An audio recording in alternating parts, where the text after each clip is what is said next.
Bonjour, je suis Liliane Desjums, je suis coach en développement personnel. Je vous présente mon émission Be Yourself, que je fais avec des acteurs du développement personnel. Des coachs, des auteurs, tous les acteurs possibles qui vont vous expliquer leur parcours, leur vision du développement personnel. N'hésitez pas à regarder cette émission parce qu'elle vous aidera à accomplir de grandes choses, j'en suis certaine. Je vous dis à très vite et bon épisode. En fait, comment j'arrive à faire ça? Déjà, j'utilise ma propre histoire, parce que moi, je suis une ancienne complexée. Je suis une ancienne femme qui se cachait, une ancienne femme qui se détestait, qui ne s'aimait pas du tout. J'ai eu tout ce cheminement personnel avant même d'envisager de devenir conseillère en image. J'ai eu tout ce cheminement personnel de m'aimer, de m'accepter, de comprendre mon corps, d'aimer mes formes telles qu'elles sont. Et de pardonner aussi à beaucoup de gens qui m'avaient blessée par rapport à mon physique, par rapport à qui j'étais. Bonjour et bienvenue dans mon émission Be Yourself, l'émission de développement personnel qui vous veut du bien. Aujourd'hui, je reçois Marjolaine qui est coach en image. Elle vous aide à travailler sur l'intérieur pour sublimer votre extérieur. Alors je vous invite à regarder cet épisode qui sera très enrichissant, je vous l'assure. À très vite. Be yourself.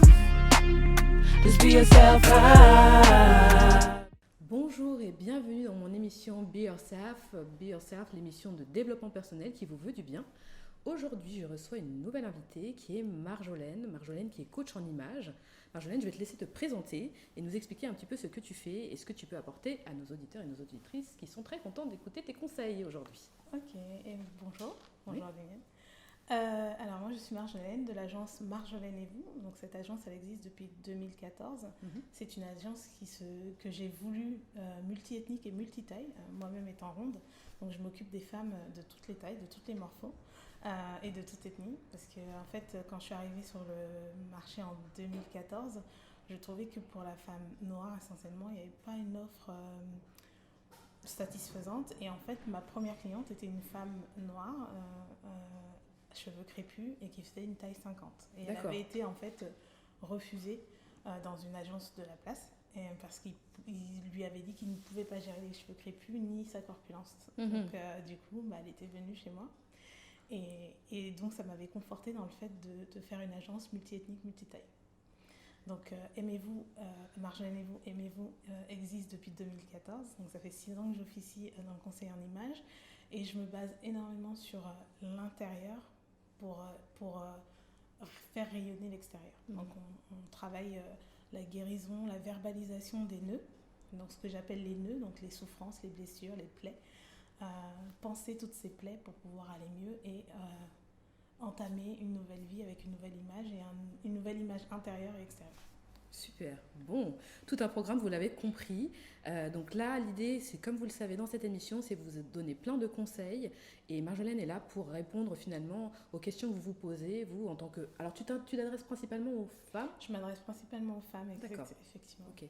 Monsieur, on trouvera quelqu'un pour vous aider aussi. Je peux répondre pour les hommes, mais c'est essentiellement pour les femmes. En tout cas, voilà, Marjolaine est là pour vous répondre à vos questions, en tout cas les questions que vous vous posez. Et si vous avez des outils qu'elle va vous donner là, n'hésitez pas à les utiliser, à les mettre en place dans votre vie parce que c'est ça qui va vous permettre d'aller mieux et d'aller sur votre chemin. Alors Marjolaine, justement, on va rentrer dans le vif du sujet maintenant.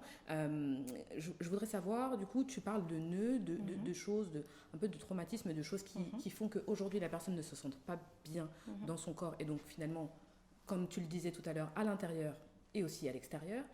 Quelle est ta démarche et comment est-ce que tu appréhendes la personne qui vient te voir? Quelles sont les questions que tu lui poses finalement pour pouvoir amorcer le changement? D'accord. Donc déjà, une femme qui vient voir une conseillère en image, c'est comme une femme qui va chez le coiffeur et qui demande à ce qu'on lui coupe les cheveux. Généralement, elle veut changer de vie. Mais pourquoi elle veut changer de vie? Pourquoi elle en est arrivée à ce constat? Pourquoi elle en est arrivée à faire appel à une conseillère en image? Donc du coup, on repart, on fait un rewind et on repart et je lui demande qu'est-ce qui s'est passé pour arriver jusqu'à aujourd'hui. Généralement, soit elle fait un blocage à l'événement traumatisant, soit elle repart dans son enfance pour m'expliquer que dans son enfance, j'ai eu tel trauma, telle chose, ou des fois, ça prend pas forcément... elles n'utilisent pas forcément le verbatim du traumatisme, mais j'arrive à déceler les points d'accroche. Et à partir de là, on travaille sur les points d'accroche, les points blessants, les choses qui font mal, Oui. les choses qu'on a mises sur le tapis.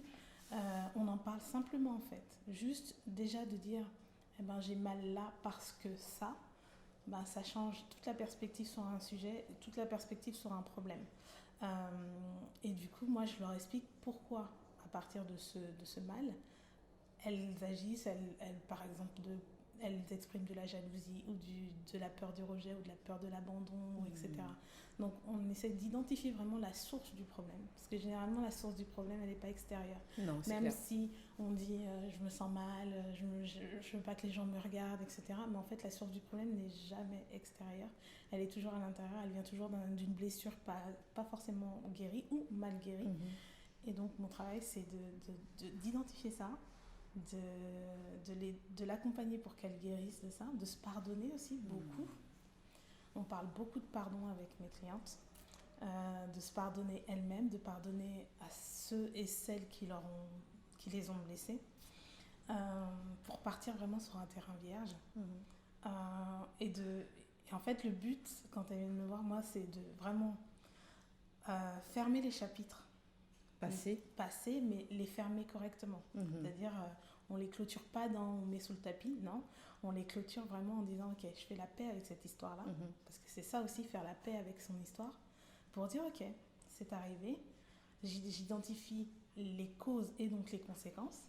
Et je fais le ménage des conséquences qui ne me plaisent pas. Pour pouvoir avancer vers de nouveaux schémas. Construire de nouveaux schémas, parce que c'est bien de déconstruire des schémas qui n'allaient pas, mais remettre en place des nouveaux schémas pour pouvoir avancer avec cette nouvelle image. D'accord. Bon, alors c'est quand même un travail finalement profond que vous devez faire avec Marjolaine pour pouvoir aller effectivement regarder dans votre passé, parfois des choses qui sont douloureuses, peut-être des choses auxquelles vous n'auriez pas pensé. Enfin, c'est inconscient aussi, Marjolaine.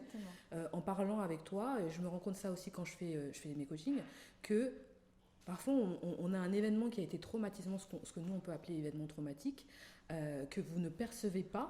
Et qui effectivement est le déclencheur d'un certain nombre de mécanismes en vous et qui finalement ça se transpose sur la confiance en soi, sur l'estime qu'on a de soi, etc. Donc le travail qu'on peut vous demander de faire, c'est un travail d'accompagnement évidemment, parce que ça va quand même, on en parlait tout à l'heure en off, ça vous aide à aller plus vite en tout cas sur la recherche de cet événement traumatique, mais si ce n'est pas un accompagnement, d'aller vous-même chercher ces événements dans votre vie, c'est pas évident, voilà, soyons clairs, hein, on va pas chercher des sucres d'orge à la boulangerie, hein, on va chercher dans le passé des choses qui nous ont blessés, qui nous ont traumatisés et qui nous permettent ensuite de travailler sur le dénouage de ces nœuds dont tu parlais tout à l'heure. Exactement. Alors, je peux prendre juste un exemple ? Bien sûr, j'allais justement te poser la question. Est-ce que tu peux nous donner un exemple concret de ce type de choses ? Quand on parle de traumatisme, généralement les gens pensent à des blessures sanglantes. Exactement. Alors que des fois, ça peut être quelque chose de très simple. Je prends l'exemple d'une cliente que j'ai reçue en atelier. J'ai un atelier qui s'appelle Boost ton estime. Justement, c'est un atelier qui est dédié à ça, verbaliser les mots pour les dénouer. Et en fait, c'est une cliente que j'aime beaucoup et qui ne s'autorisait pas à rêver du tout. Pour se projeter, même dans un avenir proche, non. Et pour se projeter dans des choses un peu futiles, c'est-à-dire voyager, se faire plaisir, etc., non.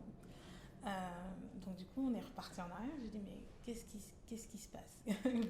Où as-tu grandi ? Qu'est-ce qui s'est passé ? Etc. Et en fait, elle avait grandi dans une maison sans eau, sans électricité. Et en fait, le fait d'aujourd'hui d'être dans une maison avec eau et électricité, pour elle, c'était parfait. Donc, il n'y avait pas besoin d'aller chercher plus. Et donc, en fait, on peut avoir des modes de vie qui nous paraissent être la normalité, parce qu'on a grandi dedans. Et quand on a donc vivre sans eau, sans électricité aujourd'hui en 2020, ça peut paraître ahurissant, mais en fait, pour elle, c'était sa normalité d'enfant et d'adolescente. Et donc, d'accéder à l'eau courante et l'électricité, pour elle, c'était déjà être arrivée. Donc, lui demander de se projeter vers quelque chose d'autre, non, elle avait déjà tout ce qu'il fallait. D'accord. Donc, on est revenu à, mais non, en fait, vivre avec l'eau courante et l'électricité, c'est la normalité.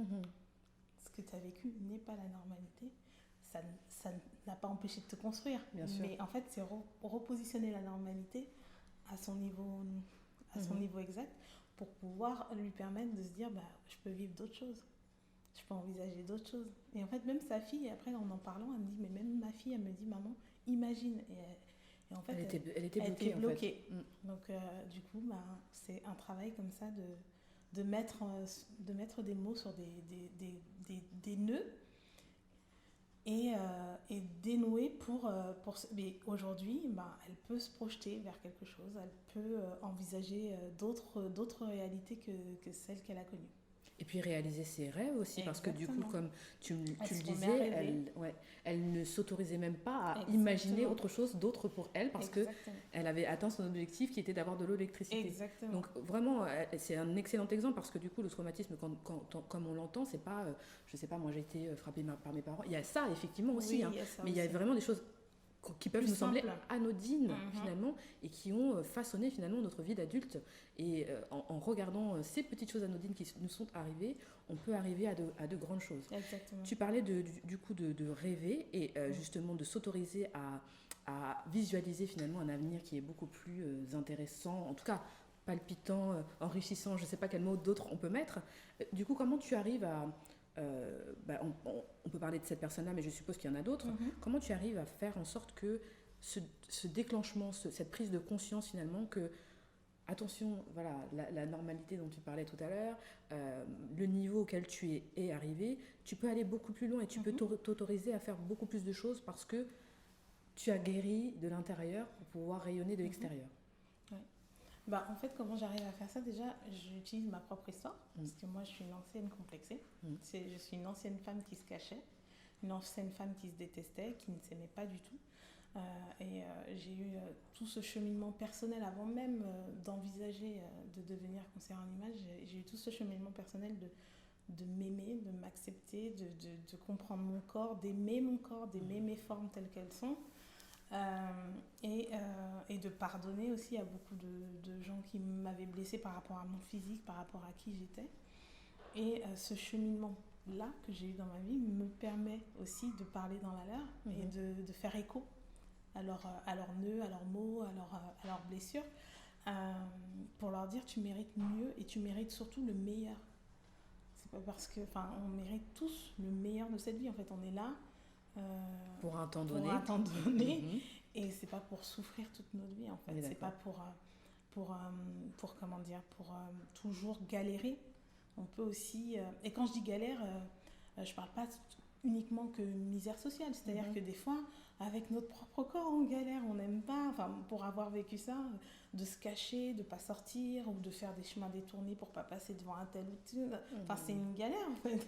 Et on n'est pas né pour ça, donc de faire comprendre à ces femmes qu'elles méritent beaucoup mieux et que ce mieux-là va se répercuter dans cette pensée-là, va se répercuter dans les choix qu'elles vont faire, des hommes avec qui elles vont partager leur vie, des endroits où elles veulent vivre. Par exemple, j'avais une cliente qui ne se trouvait pas légitime d'habiter dans le 92. Ok. Oh, j'entends de tout, j'entends vraiment Alors, de tout. Explique-nous pourquoi, parce que ça m'intrigue. En fait, parce que pour elle, le 92 c'était chic, et qu'elle, en gros, elle venait, je sais pas, de la classe, la classe du plus bas, le bas peuple, ou je sais quoi, et que pour elle c'était impossible d'habiter dans le 92. D'accord. Et je dis, mais non, c'est possible, puis il y a des pauvres aussi qui habitent dans le 92. Je confirme, il y a des pauvres qui habitent dans le 92. Il y a des pauvres partout, malheureusement. Oui. Bon, on en rit, mais voilà. En fait, j'en rigole parce que ça paraît dérisoire de dire ça, mais en fait, c'est pour ramener les choses à leur bon niveau. Parce que des fois, on se fait des montagnes de certaines choses, et c'est juste pour ramener les choses à un niveau, à leur juste niveau, pour se dire, mais c'est démesuré comment tu penses, et que ramène le truc, et tu verras que il n'y a pas de différence. Tu peux habiter dans le 92, tu peux habiter dans le 93, tu peux habiter où tu veux en fait, mais c'est toi qui décides. Si, c'est toi qui décides. C'est un peu ton porte-monnaie qui décide, oui, mais c'est toi qui décides. On est d'accord que quand on dit c'est toi qui décides, c'est évidemment avec les moyens financiers que tu as, mais c'est toi qui décides là où tu veux habiter. Exactement. Et donc du coup, voilà, ça peut être vraiment, c'est pour ça que j'insiste, parce que généralement quand je parle de trauma, les gens pensent à des choses vraiment horribles, alors que ça peut être des trucs hyper simples, mais quand on les décante, ça libère et les femmes rayonnent après, elles se sentent libres de liens qui paraissaient invisibles. Et quand on met le doigt dessus, on fait « Ah oui, mais en fait, ça a impacté énormément de mes choix. » Des décisions et des choses que j'ai faites dans ma vie. Exactement. Alors, tu as parlé d'une chose très juste, et je crois que c'est aussi la base de tout, c'est l'amour de soi.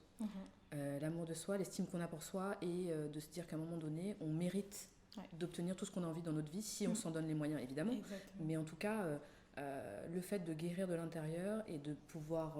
je répète ce mot encore une fois, mais je l'adore, de rayonner de l'extérieur, c'est vraiment ça qui est important aujourd'hui.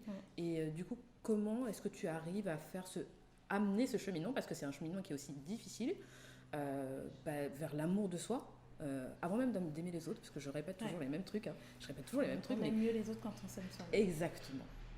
On donne beaucoup plus d'amour aux autres quand on s'aime soi-même. Mais en fait, le truc, c'est vraiment de faire j'insiste là-dessus, mais c'est de faire le ménage. Quand tu fais le ménage de tout ce qui brouille ton propre message, ton message personnel, qui tu es, et ben tu arrives à te voir en fait. Et c'est comme ça que les femmes que j'accompagne arrivent au final à se trouver. Quand on enlève tous les parasites, quand on enlève tout ce qui a fait mal, quand on filme et puis on met de l'ordre, c'est-à-dire que tu es un cahier de brouillon et en fait tu sors de l'accompagnement et tu es un cahier bien organisé avec les chapitres clos et la nouvelle page vierge qui est préparée pour la suite. En gros, c'est ça, c'est en image. Et donc du coup, c'est quand tout est en ordre et à sa place et on sait pourquoi. En fait, on comprend pourquoi telle conséquence est liée à telle cause et telle cause, on la ferme et on change notre paradigme. C'est plus facile de s'aimer. C'est clair. C'est plus facile de s'aimer. C'est en fait, et j'indique aux femmes de vraiment dire, tout sera pas parfait, mais à partir du moment où tu sais où chaque chose est placée et pourquoi une chose arrive, pourquoi tu réagis de telle façon, parce que ça vient de là, et qu'on n'a pas encore fini ce travail-là, parce que tout est en processus, et tout de suite, il y a beaucoup plus de paix. La personne s'apaise et elle comprend d'où viennent les choses et comment elle réagit par rapport aux choses. Et c'est plus simple de s'aimer. Et c'est plus simple de se comprendre et de se dire ok, c'est ok. Je le vis mal parce que et je vais le vivre mieux parce que. C'est beaucoup plus simple en fait. Tu ramènes la paix, c'est beaucoup plus simple. Tu ramènes de la clarté, c'est toujours beaucoup plus simple. Donc en fait, si je résume un peu ce que tu as dit, c'est vraiment passer par la connaissance de soi aussi. Exactement. Par qui es-tu, qui est-ce que tu veux devenir et comment est-ce que tu arrives par guérir de tes traumas du passé, comment tu peux devenir la personne que tu as envie d'être. Exactement. Et être ok avec le fait que ce soit pas ok. C'est-à-dire et que ce soit pas parfait, tout à fait. Exactement. C'est ça. Être ok avec le fait qu'il y a plein de choses où on a une histoire de famille qui est compliquée, on a eu des expériences passées un peu compliquées, etc. Être ok avec ça. C'est pas ça qui va déterminer tout le reste. C'est juste qu'on est ok sur le fait que maintenant je comprends pourquoi c'est là et j'avance. Je suis parfaitement imparfaite. Exactement. Voilà. Donc c'est ça qu'il faut retenir. J'ai regardé ça dans une émission, je ne sais plus laquelle, mais en tout cas, j'ai trouvé l'expression hyper bien, c'est-à-dire que je suis parfaitement imparfaite. Et c'est ok. Et c'est ok de ne pas tout bien faire tout le temps parce qu'on n'est pas des gens parfaits. Si on était des gens parfaits, il y aurait moins de guerre, il y aurait moins de trucs, mais c'est pas le cas. Donc aujourd'hui, je fais l'état des lieux, je fais avec ce que j'ai aussi, avec mes bagages, et je vois un avenir, en tout cas, je vois un avenir pacifié en fait. Oui. Je vis avec mon petit sac à dos. Certes, dans mon sac à dos, certaines choses sont complètement fermées, on a réglé le sujet, d'autres sont en cours d'être fermées, et d'autres, c'est une nouvelle page qui va s'inscrire et je vais rajouter des choses dans mon sac. Mais voilà, on ferme des chapitres, mais ils font qui nous sommes en Bien fait. sûr. Donc du coup, on est obligé d'aller avec eux, mais le fait qu'ils soient fermés un petit peu emmaillotés, ça les rend moins lourds. moins lourd. Alors que quand on a un sac en désordre, etc., c'est lourd. On sait Il y a même les pas. pierres là-bas dedans. Voilà, et on sait même pas on pourquoi met dedans, on c'est lourd rajoute. et on porte le truc. Voilà, donc, on a mis du sable. Exactement. Non, mais c'est clairement, je crois que ça, c'est la partie que vous devez retenir, c'est vraiment déconstruisons pour reconstruire. Exactement. Du coup, une fois qu'on a fait ça, oui. une fois que on va à peu près bien, parce que c'est toujours pareil, hein, n'oubliez pas que vous êtes parfaitement imparfaite. Et puis c'est un process. Et c'est un process, c'est de toute une vie finalement, parce qu'il y aura d'autres choses qui vont arriver dans votre chemin, qui vont effectivement être aussi, je vais répéter ce mot-là, mais voilà, traumatisantes ou autres, mais vous arriverez mieux à les comprendre et à les appréhender parce que vous aurez fait ce travail par rapport à votre passé. Et c'est ça qui est intéressant dans ce que tu proposes. Et vous aurez vraiment cette impression d'être aware, comme dirait l'autre, sur tout ce qui vous arrive. Voilà, j'ai une information qui arrive, pourquoi est-ce que je réagis de cette façon ? Ah oui, par rapport à ce que j'avais dit avec Marjolaine, voilà pourquoi je réagis comme ça. Donc peut-être que je vais réagir autrement pour que la chose qui me blessait peut-être avant ne me blesse plus de la même façon, ou en tout cas que je l'apprenne d'une façon différente. Et c'est ça qui est le process qui est intéressant, c'est ça qui vous permet d'arriver à votre chemin et d'arriver à comprendre tous les mécanismes que vous opérez quand une situation complexe vous arrive. Donc la déconstruction pour reconstruire derrière, ça c'est vraiment très important. Une fois qu'on a fait ça, comme je le disais, qu'est-ce qu'on fait ? En tout cas, chez moi, on travaille l'image, l'image que l'on veut atteindre. C'est-à-dire que j'ai des femmes qui arrivent, elles disent je veux être plus féminine, je veux être plus charismatique, je veux être plus libre, je veux être plus douce, je veux avoir cette image un peu plus douce pour aller plus facilement vers les gens, pour que les gens viennent plus facilement vers moi, etc. Et donc, on travaille les codes de l'image. Donc, si elle veut plus de charisme, on va travailler dans l'image extérieure, comment y arriver. Et comme on a déjà fait un gros travail en intérieur, en fait, c'est très simple après de s'habiller en fonction et de prendre en fait le costume de la... Quand je dis le costume, c'est pas un déguisement, mais vraiment de prendre l'armure, le costume de la personne qu'on veut être. Parce qu'on a enfin compris qui on était. Ok, mais maintenant j'ai la page blanche, donc je peux être qui je veux et je veux être cette femme-là. Et donc du coup, on travaille sur cette image extérieure par les vêtements. J'utilise le moyen des vêtements, de la mise en beauté, les cheveux, le maquillage, etc. pour vraiment entrer dans cette nouvelle personne que l'on veut être. Donc c'est comme ça. Et généralement, quand on se voit un peu plus jolie dans la glace, il y a l'assurance aussi qui va avec. Ça vient tout seul, avec tout ce qu'on a fait avant à l'intérieur, ça devient cohérent et tout s'emboîte en fait. Ok. Donc en fait, d'ailleurs, quelle que soit votre morphologie, vous avez bien compris que le travail qui est fait par Marjolaine, c'est vraiment un accompagnement de l'intérieur vers l'extérieur, avec tout ce qui est fait de vous, qui vous êtes, mais aussi à l'extérieur. C'est-à-dire qu'on se promène dans la rue, on voit une jolie fille, tiens, celle-là, elle a confiance en elle, tout ça.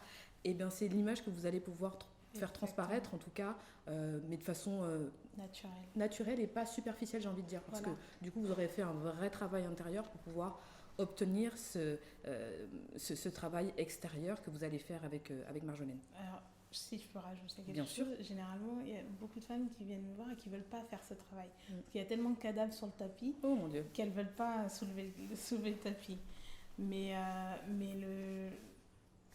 fait, moi, je conçois très rarement d'habiller quelqu'un qui, à l'intérieur, en fait, je n'enjolive pas une pomme pourrie, en gros. Ça devient du camouflage, là, finalement. Voilà, et je trouve que c'est hyper éphémère, alors que moi, ce que je veux faire, c'est vraiment du changement durable. Et je veux faire comme si le changement a toujours été là.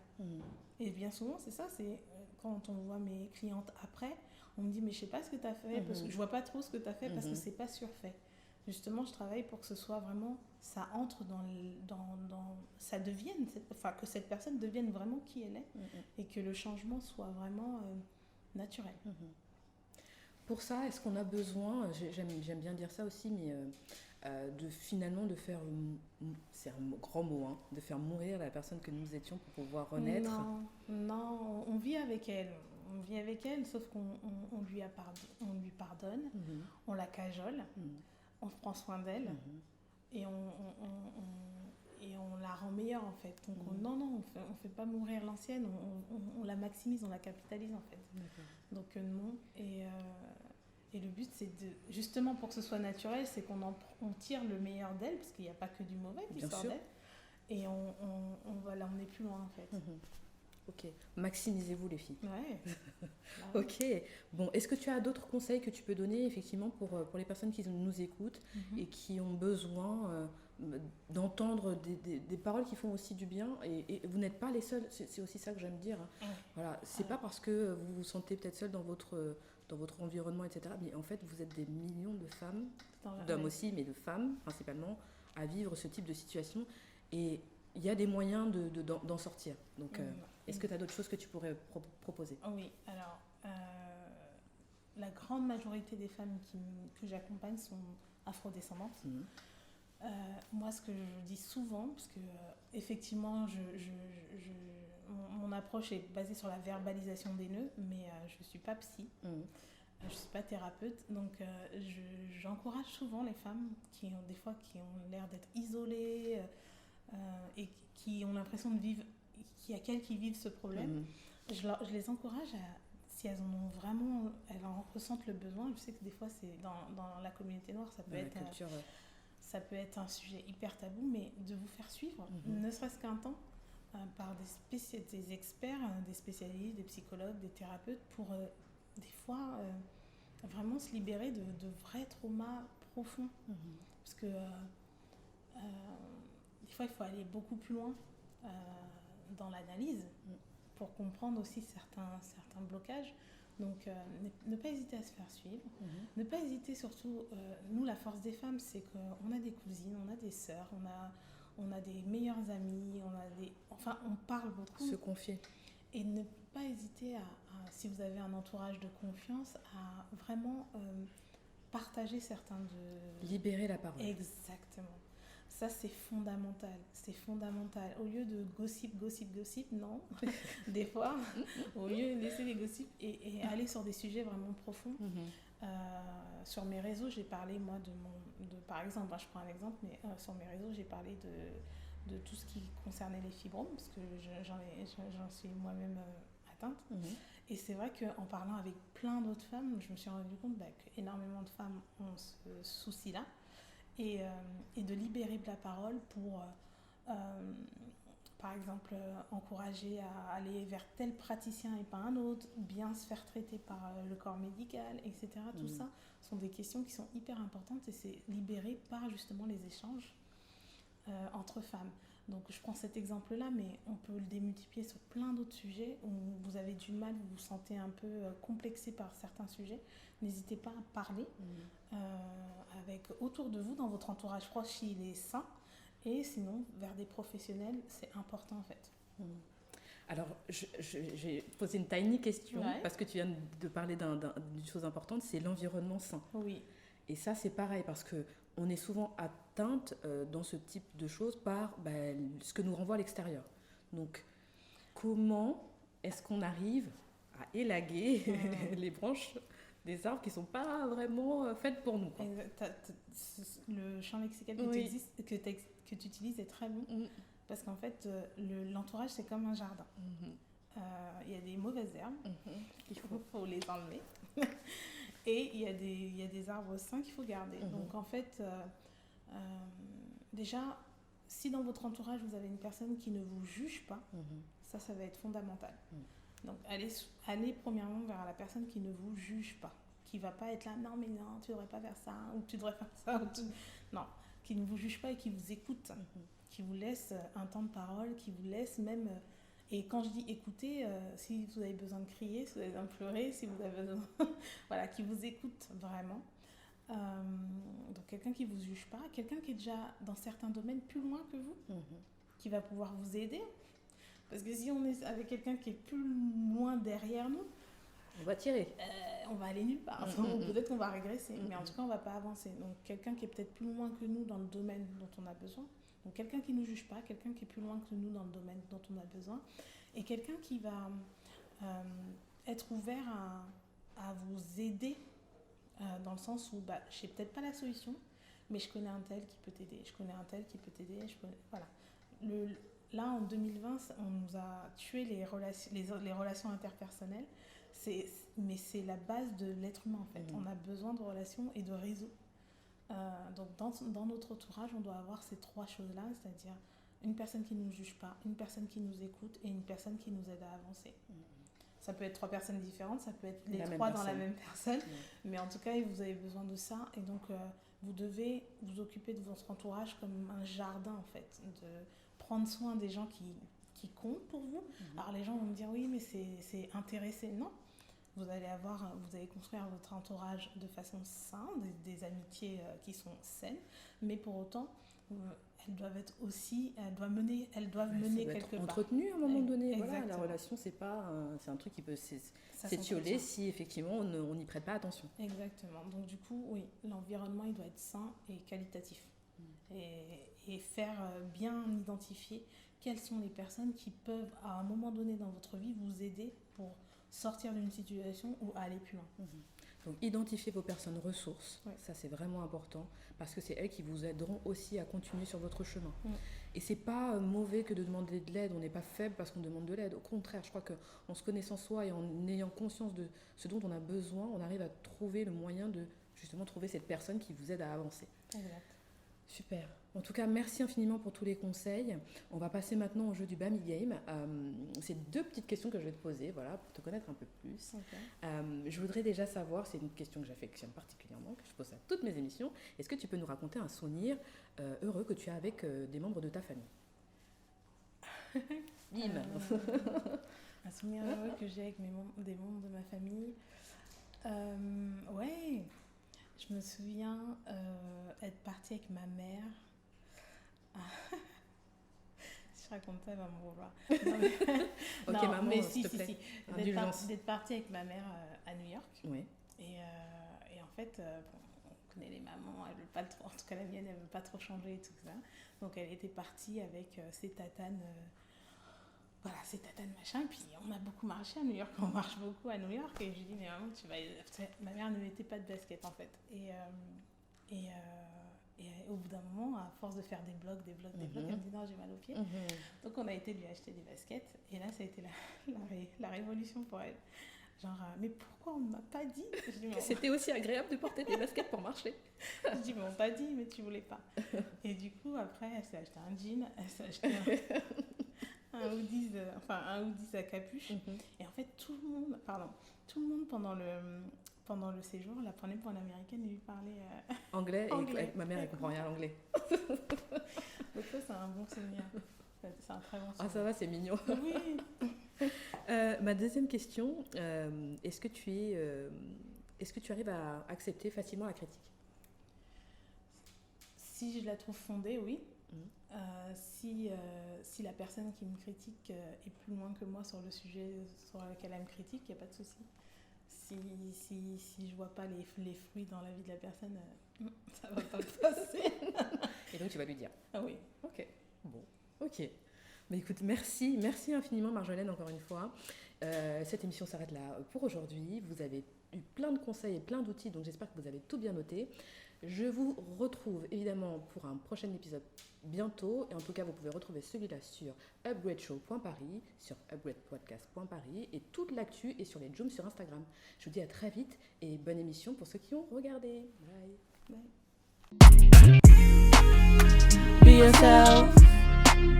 Just be yourself.